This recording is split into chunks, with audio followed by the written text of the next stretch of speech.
പെരുമ്പിടിക്കുന്ന് വട്ടപ്പറമ്പ് കൂട്ടുകാർ നവമാധ്യമ കൂട്ടായ്മയുടെ ആഭിമുഖ്യത്തിൽ വിദ്യാഭ്യാസ പുരസ്കാര വിതരണം സംഘടിപ്പിച്ചു.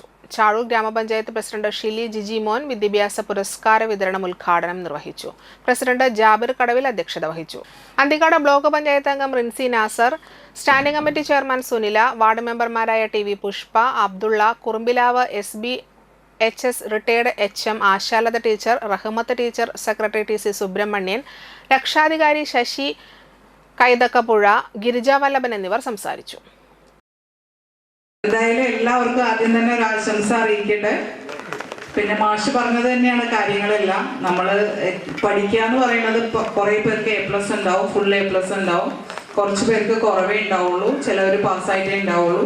അതിലൊന്നും ഇത് കാര്യം ഉണ്ടോയെന്ന് വെച്ച് കഴിഞ്ഞാൽ പഠിച്ച് വാങ്ങിച്ചിട്ടുണ്ട് A+ അവർക്ക് ആശംസകൾ തന്നെ അറിയിക്കുകയാണ്. അതോടൊപ്പം തന്നെ ഇത് ഒന്നിൻ്റെയും ഒരു മാനദണ്ഡമല്ല എന്ന് കൂടി ഞാൻ അറിയിക്കുകയാണ്. എന്താണെന്ന് വെച്ച് കഴിഞ്ഞാൽ നമ്മൾ ഇനി വരുന്ന പഠനത്തിലൂടെ ആരെന്താവും നമുക്ക് പ്രവചിക്കാൻ പറ്റില്ല. മാഷ് പറഞ്ഞ പോലെ മനുഷ്യരുടെ മനസ്സ് നമുക്ക് അല്ലെങ്കിൽ കഴിവുകൾ അത് പ്രവചിക്കാവുന്നതല്ല.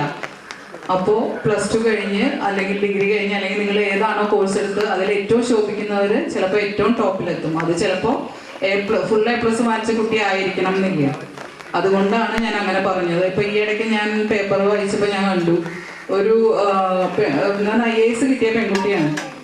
അതിന്റെ ഒരു കഥ എഴുതിയിരിക്കുന്നതാണ്. ആള് SSLC ഫെയിലായി, അത് എഴുതിയെടുത്തു, +2 ഫെയിലായി, അതും എഴുതിയെടുത്തു. അത് കഴിഞ്ഞിട്ടാണ് ആള് ഡിഗ്രി അല്ലെങ്കിൽ അതിന്റെ മുകളിലേക്കുള്ള പഠനം പഠിച്ച് IAS എഴുതി കളക്ടറായത്. അപ്പൊ ഇതൊക്കെ നമ്മുടെ എന്താ പറയാ, നമ്മളുടെ ഒരു തോന്നലിലൂടെ വരുന്നതാണ്. നമ്മൾക്ക് എപ്പോഴാണോ ശരിക്കും പഠിക്കാൻ തോന്നുന്നത് ആ സമയത്ത് പഠിച്ചാലും സക്സസ് ആയിട്ട് വരാം.